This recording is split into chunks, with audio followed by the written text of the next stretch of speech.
I'm going to introduce a new term now, and the term that I'm going to introduce to you is self-efficacy. What is self-efficacy in a nutshell? Self-efficacy is my belief about my belief or idea regarding how good I am in a particular topic or domain or activity. For example, how my belief about whether I'm good at maths or not, that's self-efficacy, right? So it's not like self-esteem, it's not this overall sense of how good I am or how worthy I am, but it's very domain specific, activity specific. How good am I at public speaking? That's my self-efficacy related to public speaking. Now, when I did my PhD in organizational behavior, and we were studying these, in organizational behavior, we're always looking at performance and the output and productivity and success, and what drives success and performance and output. And we have this whole host of variables, and if there's one variable that really stands out, that's self-efficacy. It's there in all the studies, and over and over we find self-efficacy shows a huge influence on success, on performance, and all of that. Yeah, even on happiness. Now what we see. So just link back to the Asian women experiment when we talked about maths, right? What was it that drove the performance of these students in maths? Their belief about how good they were at maths. And I'm not saying that determined the output, but it did influence the output, and that's the difference that we saw. So let's look at the question of how can we craft, influence, or manipulate, if you want to use that word, our own self-efficacy beliefs, related beliefs, in order to influence our performance in specific contexts. Now, let me give you a little example of what I mean. And so I'm going to quote the example of Sean Acker, who is a Harvard professor and a very, very good speaker. And he has actually written about this, about his own experience in his book.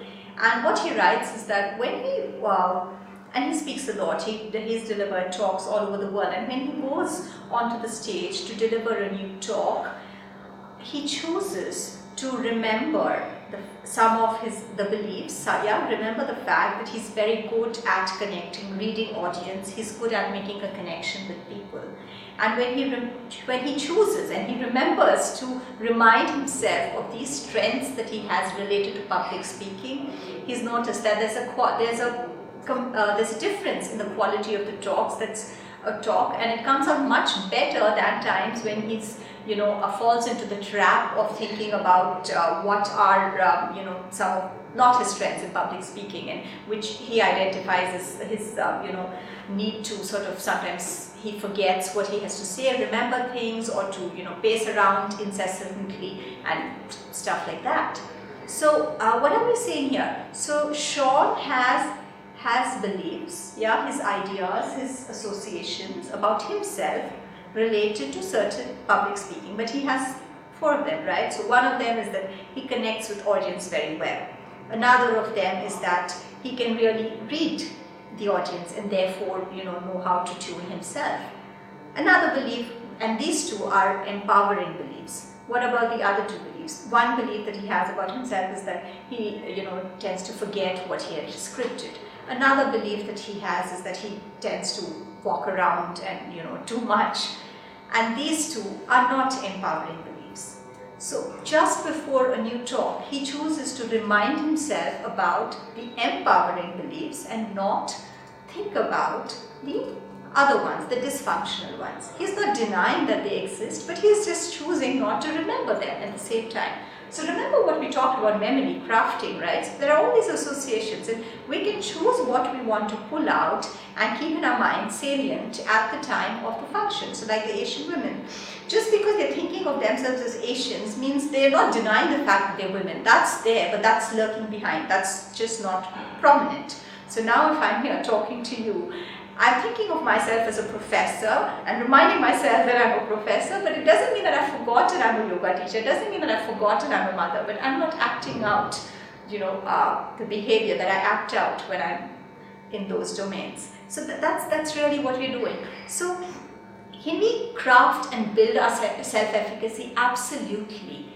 And there's something that I really want to point out here, which is we are not, it is, although theoretically, it is possible to build a belief where there is no strength, right? So let's say I can just come, if I sort of tried this the first time I went surfing, and I've never surfed before, so I had nothing to play around with, right? I tried to sort of build this idea and belief that I'm going to be a great surfer and stuff like that. So we can build affirmations and beliefs in vacuum.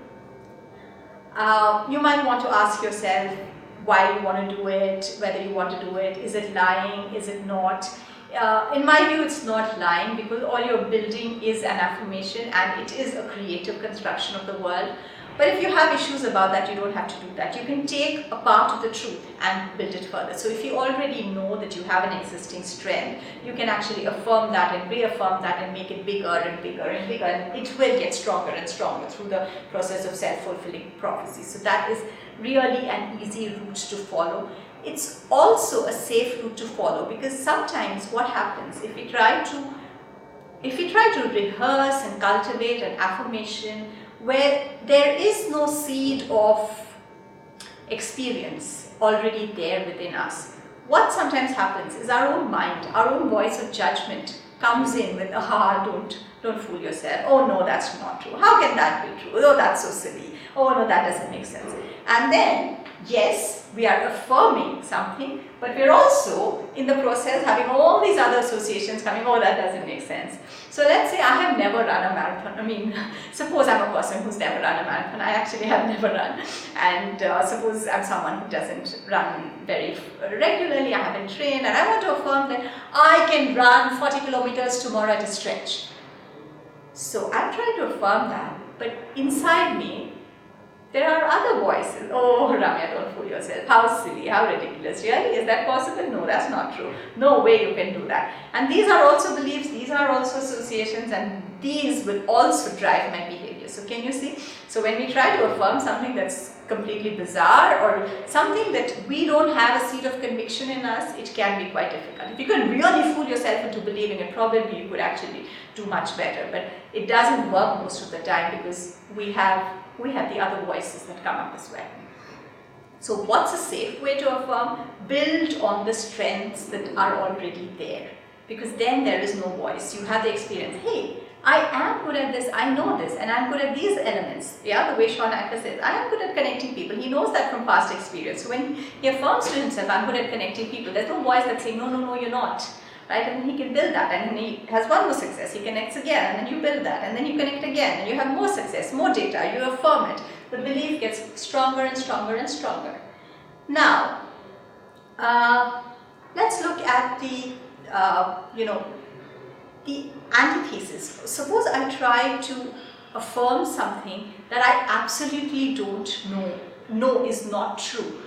That can actually backfire sometimes, right?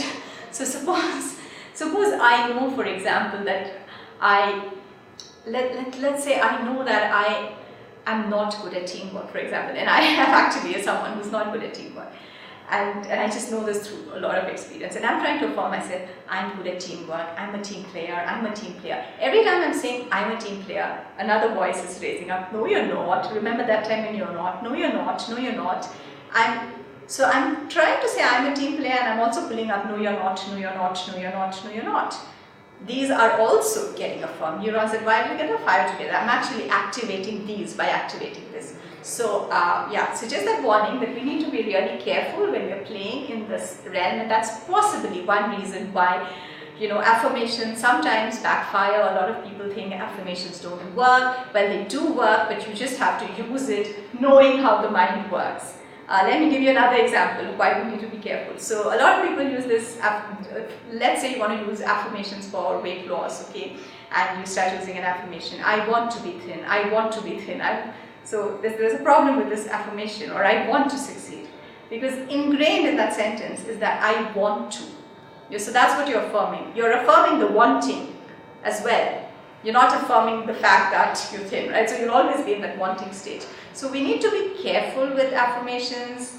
Again, the best place to learn about affirmations to me is by looking at advertisements, because those people, and sort of, it's something that deeply saddens me that a lot of this science is being used to sell us stuff. A lot of the science is being used by advertisers and marketing more than it is being used by people in organizational behavior or people in any other realm, in any other part of business or management, or in schools where it can be really used in education.